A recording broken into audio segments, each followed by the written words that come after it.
Weight gain, और ऐसा weight gain जो अनएक्सप्लेन्ड हो।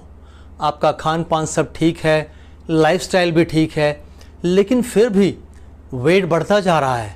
आपके समझ में नहीं आ रहा कि क्या ऐसा गलत कर रहे हैं हम जिससे वेट बढ़ रहा है। तो ये अगेन एक इंडिकेटर है। जैसा मैंने कहा कि ये हार्मोन आपका जो एनर्जी लेवल है, उस एनर्जी बैलेंस है, उसके लिए जिम्मेदार है। तो BMR बेसल मेटाबॉलिक रेट, यानी कि जब शरीर कोई गतिविधि नहीं कर रहा होता है, कोई फिजिकल एक्टिविटी नहीं कर रहा होता है, जब आप आराम की अवस्था में होते हैं, उस समय आपके शरीर की सारी मशीनरी को चलाने के लिए जो मिनिमम कैलोरी चाहिए उसे BMR कहा जाता है।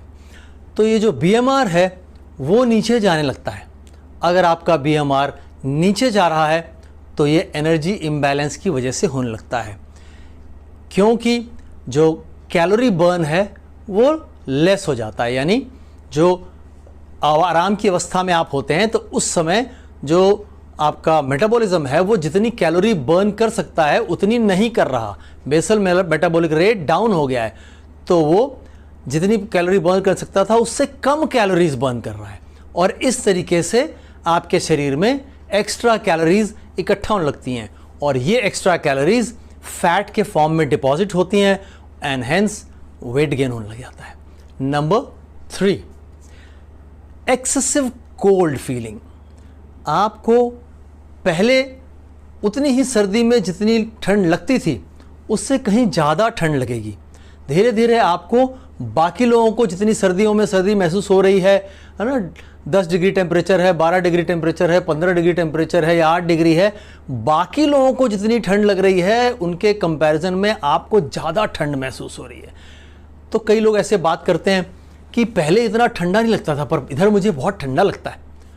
तो ये फिर सुई घूम रही है अंडर फंक्शन की तरफ।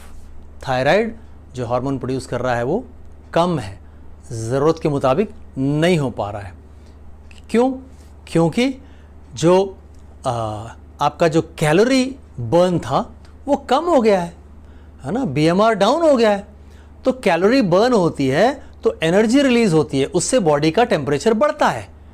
अब आपका वो घट गया है, उतनी कैलोरी बर्न नहीं होती तो टेम्परेचर उतना ऊपर नहीं आ पाता, इस वजह से ठंड ज़्यादा लग रही होती है। नंबर 4,